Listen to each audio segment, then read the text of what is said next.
Okay, well, here's the video. This is the new ones they sent me after warranty.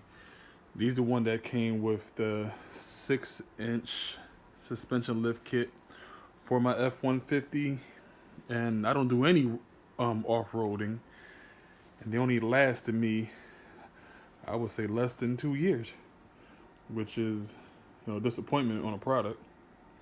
But as you can see, they lined up exactly. Um, Looks like a smaller body casing. So we'll see. I'll give an update on um, how they handle and how they feel, and that'll be it. Hopefully these will work better. Rough Country did something different, but I don't think shock should go less than 2 years, and there's no off-roading at all. So that was a disappointing.